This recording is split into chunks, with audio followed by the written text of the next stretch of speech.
নমস্কাৰ এক্সাম জ্ঞান আছামৰ অন্য এটি ভিডিঅ'লৈ আপোনালোকক ৱেলকাম জনাইছোঁ।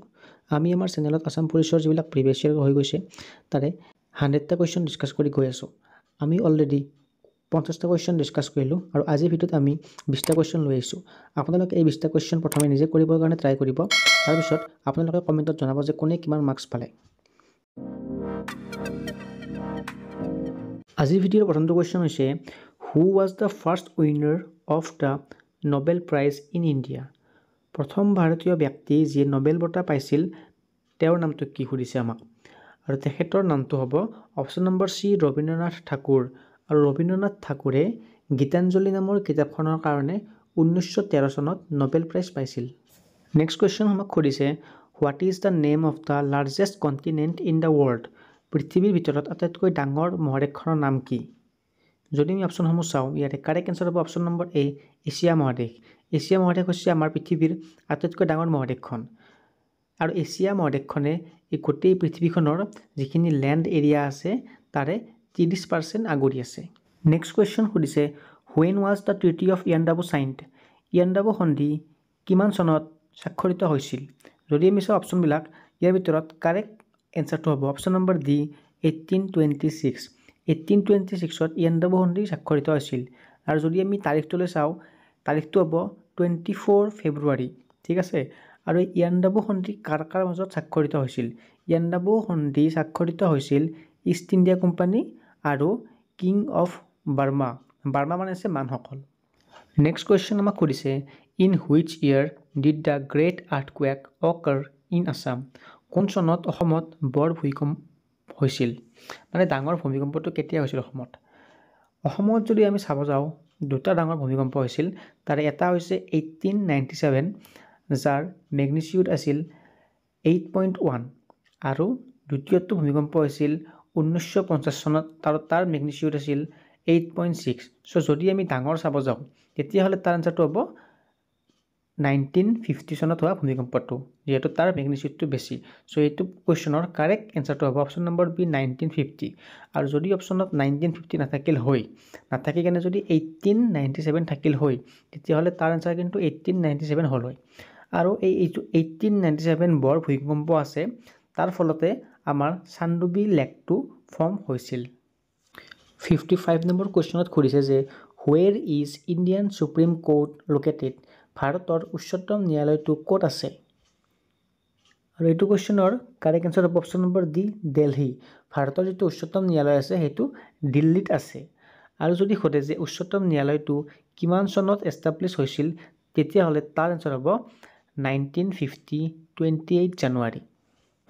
56 নম্বৰ কুৱেশ্যনত সুধিছে যে which point is called Asom Keshari. Asom Keshari বুলি তলত দিয়া কোনজন কবিক কোৱা হয়? আৰু এইটো কুৱেশ্যনৰ কাৰেক্ট এনচাৰ হ'ব option number A Ambikagiri Raichoudhury. Ambikagiri ৰায়চৌধুৰীক অসম কেশৰী বুলি কোৱা হয়। ঠিক তেনেদৰে অপশ্যন নম্বৰ বিত থকা ৰঘুনাথ চৌধুৰীদেৱক কি বুলি কোৱা হয়? ৰঘুনাথ চৌধুৰীক কোৱা হয় বিহগী কবি বুলি। এইটো কুৱেশ্যন আছাম গভৰ্ণমেণ্টৰ এক্সামত বহুকেইবাৰ অহা দেখা গৈছে। আৰু কুৱেশ্যনটো হৈছে যে সতী সাধিনী কোন বংশৰ ৰাণী আছিল? যদি আমি অপশ্যনসমূহ চাওঁ এইটো কুৱেশ্যনৰ কাৰেক্ট এনচাৰটো হ'ব option number C Chutia kingdom.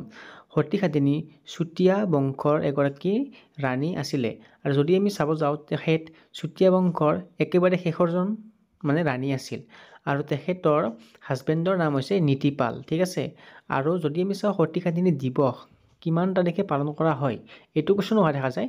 যদি তেনেকৈ সোধে যে সতী সাধিনী দিৱস কিমান তাৰিখে পালন কৰা হয় তাৰ এনচাৰ হ'ব 21 এপ্ৰিল। নেক্সট কুৱেশ্যনত সুধিছে যে in which year did Ahom defeat the Mughals at the battle of Saraighat. আহোমে মোগলক কিমান চনত শৰাইঘাটৰ যুদ্ধত পৰাস্ত কৰিছিল? এটা বহুতেই ইজি কুৱেশ্যন। আৰু এইটো কুৱেশ্যনৰ কাৰেক্ট এনচাৰ হ'ব অপশ্যন নম্বৰ এ 1671, অৰ্থাৎ 1671 চনত শৰাইঘাটৰ যুদ্ধ হৈছিল, আৰু য'ত আহোমসকলে মোগলক কি কৰিছিল? যুদ্ধত পৰাস্ত কৰিছিল। নেক্সট 59 নম্বৰ কুৱেশ্যনত সুধিছে যে হাউ মাছ ইন 1 মিলিয়ন, অৰ্থাৎ 1 মিলিয়নত কিমান হয়?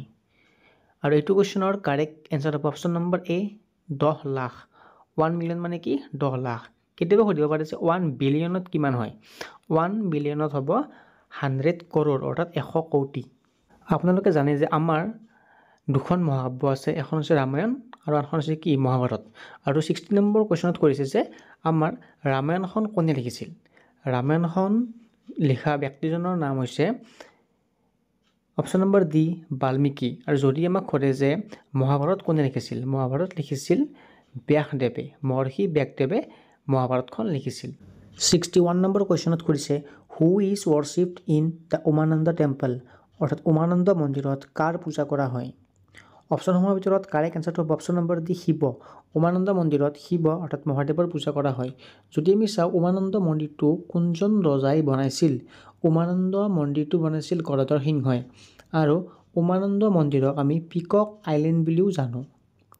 আৰু যদি সোধে যে উমানন্দ মন্দিৰটো কোনখন পাহাৰত অৱস্থিত, তেতিয়াহ'লে তাৰ এনচাৰটো হ'ব ভস্মাচল পাহাৰ, অৰ্থাৎ উমানন্দ মন্দিৰটো ভস্মাচল পাহাৰত আছে। নেক্সট কুৱেশ্যন সুধিছে যে হু was the director of Joymoti. Joymoti ফিল্মখনৰ পৰিচালকজনৰ নাম কি আছিলে। বহুত এটা ইজি কুৱেশ্যন। আৰু এইটো কুৱেশ্যনৰ কাৰেক্ট এনচাৰ হ'ব option number C Jyotiprasad Agarwala.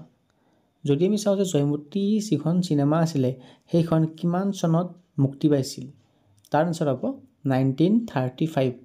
Next question আমাক সুধিছে what rank can the OC of a police station be, অৰ্থাৎ এখন থানাৰ অ'চিজন কি ৰেংকৰ হ'ব লাগে।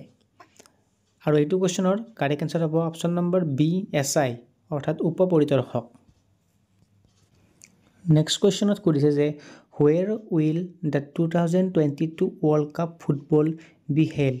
2022 যিটো বিশ্বকাপ ফুটবল ক'ত হ'ব। এইটোতো অলৰেডি হৈয়ে গ'ল, যিহেতু এইখন 2022ৰ পেপাৰ, সেইকাৰণে 2022ৰ কথা সুধিছে। আৰু এতিয়া কাটিলে কি 2024-25ৰ কথা সুধিব। যদি আমি চাওঁ ইয়াৰে কাৰেক্ট এনচাৰ, এইটো কুৱেশ্যনৰ কাৰেক্ট এনচাৰ হ'ব অপশ্যন নম্বৰ ডি কাটাৰ। ঠিক আছে।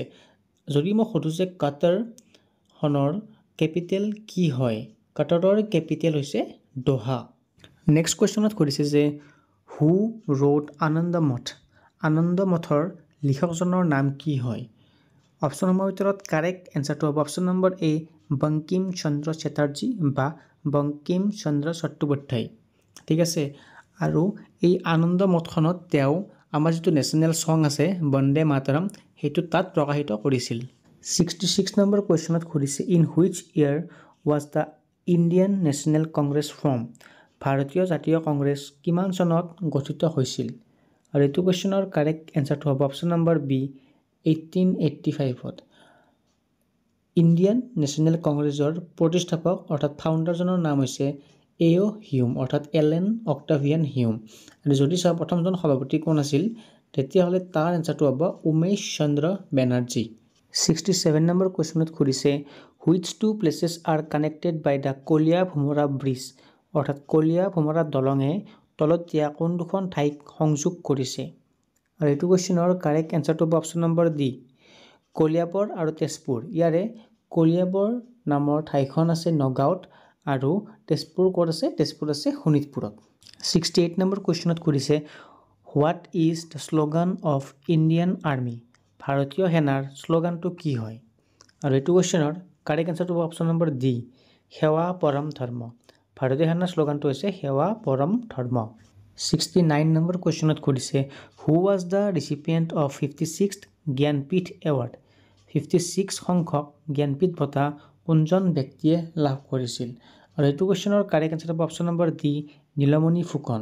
যদি আমি চাওঁ যে প্ৰথম অসমীয়া ব্যক্তি যিয়ে জ্ঞানপীঠ বঁটা পাইছিল, তেতিয়াহ'লে তেখেতৰ নাম হ'ব বীৰেন্দ্ৰ কুমাৰ ভট্টাচাৰ্য। আৰু যদি মই সোধোঁ যে প্ৰথম অসমীয়া মহিলা যিয়ে জ্ঞানপীঠ বঁটা পাইছিল, তেতিয়াহ'লে তাৰ এনচাৰ হ'ব মামণি ৰয়ছম গোস্বামী। আজিৰ ভিডিঅ'ৰ শেষৰটো কুৱেশ্যন হৈছে where is the Sabarmati Ashram located, অৰ্থাৎ সাবৰমতী আশ্ৰম তলতীয়া কোনখন ঠাইত আছে। এইটো কুৱেশ্যনৰ এনচাৰ আমি আমাৰ নেক্সট ভিডিঅ'ত দিম। আৰু এইটো কুৱেশ্যনৰ এনচাৰ আপোনালোকে আমাৰ কমেণ্ট বক্সত দি দিব পাৰে। এইখিনি আছিল আমাৰ ভিডিঅ'টো। যদি আপোনালোকে আমাৰ ভিডিঅ'খিনি চাই ভাল পাইছে, তেতিয়াহ'লে লাইক, কমেণ্ট আৰু ছাবস্ক্ৰাইব কৰিবলৈ একেবাৰে নাপাহৰিব।